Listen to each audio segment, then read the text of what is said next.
नमस्कार शिक्षणप्रेमी मित्रांनो, मी डॉक्टर रमेश चौधरी. शिक्षण सका या यूट्यूब चॅनलवर आपले हार्दिक स्वागत. महाराष्ट्र शासन शालेय शिक्षण व क्रीडा विभाग, राज्य शैक्षणिक संशोधन व प्रशिक्षण परिषद महाराष्ट्र पुणे यांचे एक पत्र आहे. पत्राचा विषय आहे विद्यांजली 2.0 पोर्टलवर CSR मॉड्यूल सक्रिय करण्यासाठी जिल्हानिहाय थीम निवड आणि जानेवारी ते मार्च 2026 साठीचा प्रस्ताव तयार करण्याबाबत.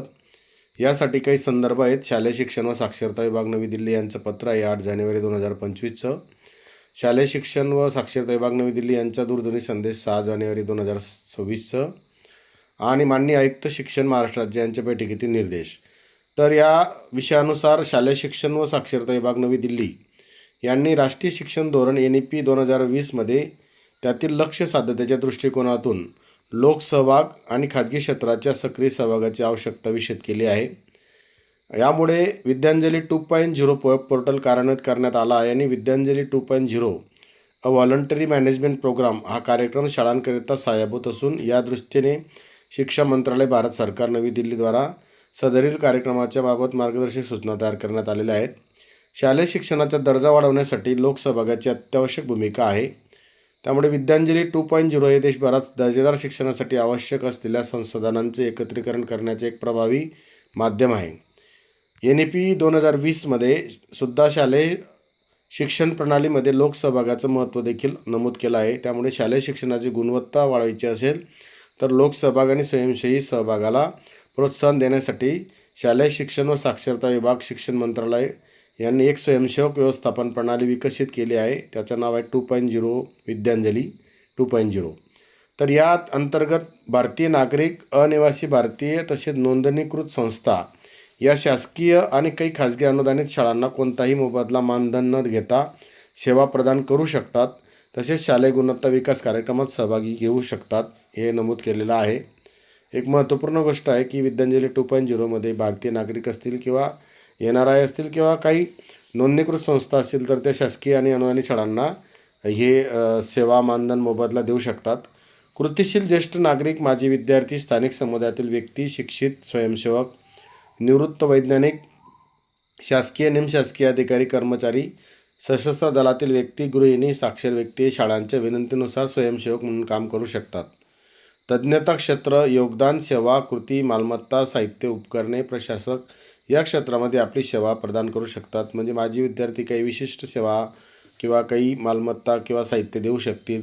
ज्येष्ठ नागरिक किंवा त्या क्षेत्रातले काही शासकीय अधिकारी कर्मचारी निवृत्त झाले असतील तर ते सुद्धा आपली सेवा या शाळांना देऊ शकतात. त्या अनुषंगाने शालेय शिक्षण संस्थेला बळकट करण्यासाठी कंपन्या, नागरी संस्था, सरकारी संस्थांकडून संसाधने एकत्रित करण्यासाठी ऑक्टोबर 2024मध्ये पोर्टलवर एक विशेष CSR मॉडेल vidyanjali.education.gov.in/CSR विकसित करण्यात आला आहे. आणि यामध्ये 11 व्यापक थीम अंतर्गत शाळांमध्ये निर्माण केलेले जिल्हानिहाय CSR प्रकल्प जसं की डिजिटल पायाभूत सुविधा असतील, सह अभ्यासक्रम उपक्रम असेल, खेळांसाठी उपकरणं असतील, मूलभूत नागरी पायाभूत सुविधा असतील या राज्य नोडल अधिकाऱ्यामार्फत पोर्टलवर अपलोड केले जातात. CSR प्रकल्प प्रत्येक 3 महिन्यात निधी मागणीसाठी जिल्हानिहाय तयार केले जातात. आता जानेवारी ते मार्च 2026 या 3 महिन्यासाठी CSR मॉडेल अंतर्गत थीम निवड आणि प्रकल्प तयारीसाठी विंडो आता प्लॅटफॉर्मवर आहे. खालील कालावधीमध्ये संदर्भ क्रमांक 2 नुसार कार्यवाही अपेक्षित आहे. तर आता जिल्हा नोडल अधिकारीद्वारे थीम निवड 7 ते 12 जानेवारी हे होणार. शाळांद्वारे प्रकल्पाची आवश्यकतेची नोंद विद्यांजली पोर्टलवर दिनांक 13 ते 20 जानेवारी 2026 या कालावधीत नोंदणी करावी लागेल. जिल्हा नोडल ऑफिसरद्वारे थीम निहाय प्रकल्पांचं एकत्रीकरण दिनांक 21 ते 31 जानेवारी 2026 या कालावधीत होणार. आणि राज्य नोडल अधिकाऱ्याद्वारे जिल्हानिहाय प्रकल्पांना मंजुरी देणे किंवा अपलोड करणे हे 1 ते 10 फेब्रुवारी 2026 या कालावधीत होणार आहे. CSR सहभागासाठी खुले प्रकल्प हे 11 फेब्रुवारी 2026 नंतर सुरुवात होतील.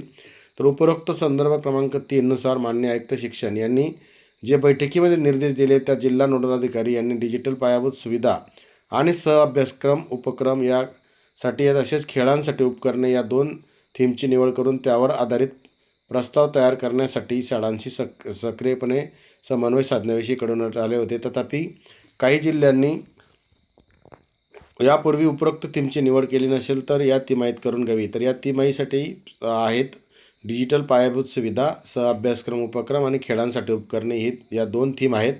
या थीमनुसार आपल्याला निवड करायची आहे.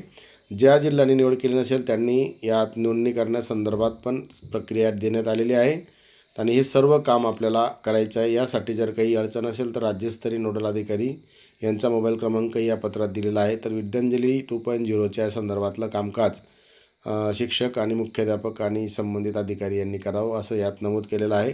अतिशय महत्त्वपूर्ण व्हिडिओ आहे। NEPच्या दृष्टीने विद्यांजली पोर्टल हे महत्त्वाचं आहे। यासाठी आपण सर्वजण व्यवस्थितरित्या नोंदणी करावी, दिलेल्या विहित कालावधीत नोंदणी करावी। आपल्या सर्वांना मनापासून शुभेच्छा। आतापर्यंत आपण व्हिडिओ पाहिला असेल तर लाईक करा, सबस्क्राईब करा आणि आपल्या मित्रांना शेअर करा। आपला व्हिडिओ आपण बघितला त्याबद्दल मनापासून धन्यवाद।